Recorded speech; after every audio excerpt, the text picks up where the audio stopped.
les allées évangélistes Claude Kabundu Alessa, Zamba Pambola Bino. Na uchope sa message, na vision, onga na moni. Selon message na pesa na 2023, la période d'élection, avant élection. Ndenge na monaki, Nzambe kolakisanga vision, ya drapeau. Et puis na suka, ya mutoyo, azwaki drapeau, asimaki drapeau. Et komaki na suka, ya keba o bazangaki. Bayokana ba mindele, ba telemi. Wana kopelisa moto, na kati ya mboka na biso. Nzambe aucho lakisanga lisusu. Biso tozala kati ya désert.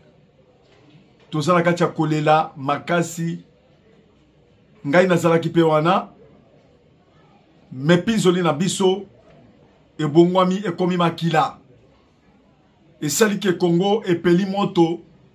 Lokola moto oyo uti opela dernièrement na États-Unis. Et tant tozala kati ya kolela ko baluka na kati ya désert.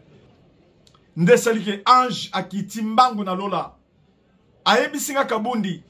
Ozomona moto oyo na kati ya kopela. Ezali eloko sata bongisi sali manakati ya Congo. Po epela moto boye. Neti oyo uti opela na États-Unis.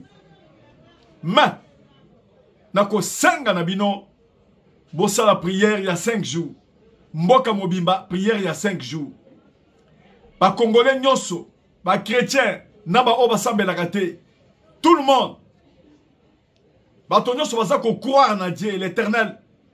Tout le monde ba kota na prière ba kolala na se ba kolonga na mambetu. Prière obiso to ko sala e ko za prière a kolela pa nzambe pona mawana ye pona eloko wana sali maté. Et to ko sala prière pendant 5 jours na se na mambetu te. Congolais nyoso partout et sikazali. Et par après to ko sambela 5 jours wana nzambe na biso akoloba. Mais toko la kanase tout le monde takacha jeune de prière ya kolela.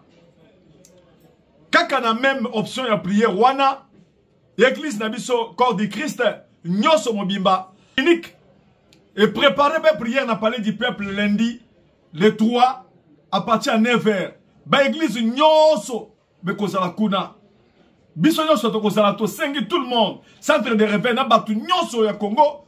Ya Kishasa, bazala kuna pona ko sambela.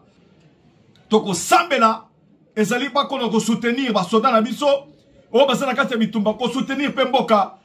Kolela pe na mawepa nzambe de façon que mawanzambe eko kisama na kati na biso, Zamba Pambola bino. Merci.